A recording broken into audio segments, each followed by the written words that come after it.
this is your first time working with a bigger budget. And I am curious, what did you learn that while you were making it, working with a lot more money, that you hope to maybe you take with you to future things? You have more money, but on every movie, you never have enough money. You're always pushing things to the seams.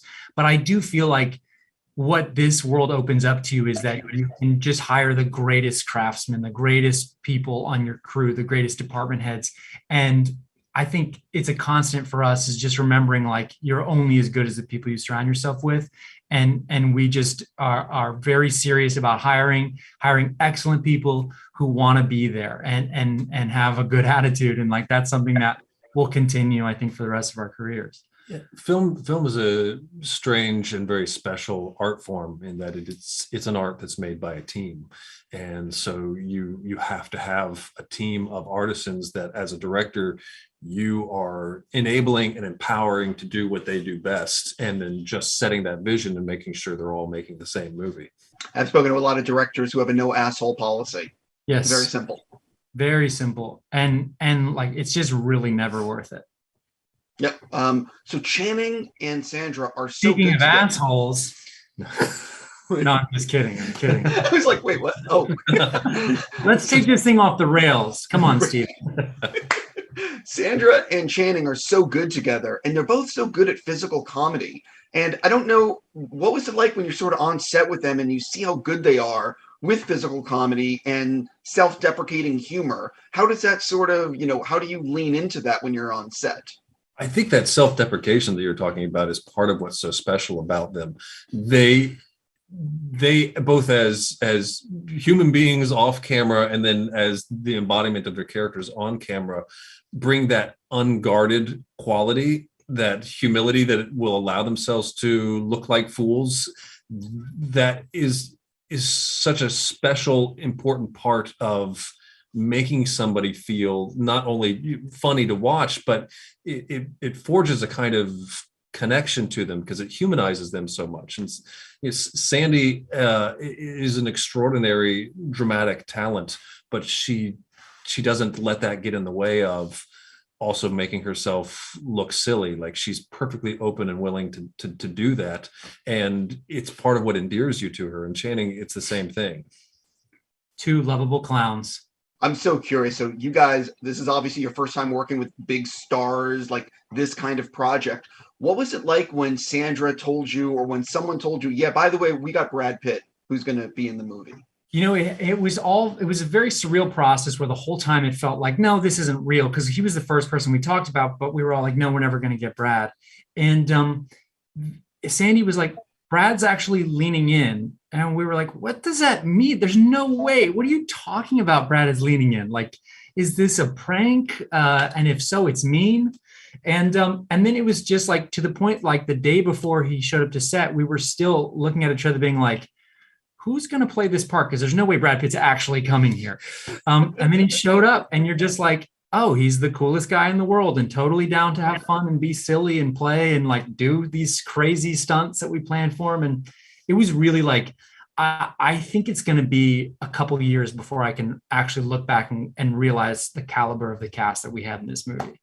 Yeah, because you are in sort of a dream state, yeah, where it's hard to fully process the reality of what's going on. Yeah, I definitely want to know what it's like giving him direction on set, and how much were you second guessing everything you said?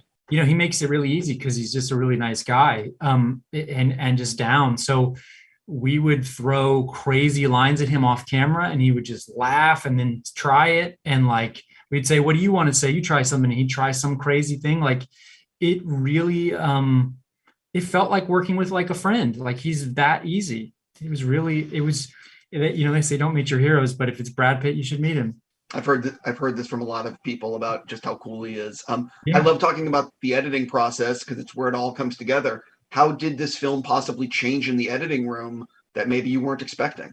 Well, we had an incredible editor, Craig Alpert, who's, just has this amazing background of great comedy stuff. And he's really good at finding the game of the scene, the joke of the scene, and like helping you, bring it to fruition. And honestly, like, I think that we had the benefit of like too much, which is something that, sometimes can actually be really tough, but we just had too much good, funny stuff because of how much fun we had on set. Yeah, I would say that was the biggest challenge, is that because of what Channing brings and Sandy brings and Brad brings and Daniel and Dave Vine and Oscar, like, Patty Harrison is like an assassin. She's the funniest person I've ever met. So every single scene that we're shooting, there are all these fun little nuggets that you just want to hold on to all of them, and you can't.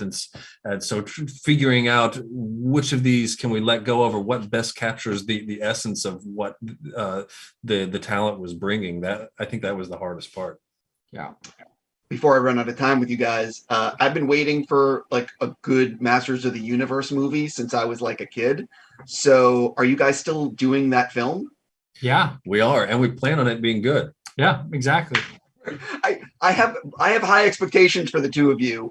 Can you talk about where you're at in the scripting process and maybe when you hope to be in front of cameras? Yeah, we're there's some stuff that we can't talk about in terms of the approach, but it's all happening. It's all moving in the right direction. But in terms of approach, it's like we want to make a Masters that feels the way it did to us when we were kids, where like it's this like empowerment that you get from it, from the fantasy of it, but also like colorful, vibrant, fun, and irreverent. Like you can't have characters like Snout, Spout, and Ram Man without having some jokes in there. So we just want to make a really fun Masters of the Universe film.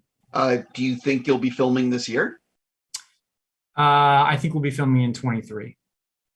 Got it. Okay, so you're still in pre-production on that thing. Yes. Yeah, and because we want to give this the scale that it deserves, get to have an Eternia that's the Eternia that we've been waiting for. It's a big one to get up and running, but it's going great. We're really it's huge, and you guys will all hear some exciting things in the coming months that are happening with it.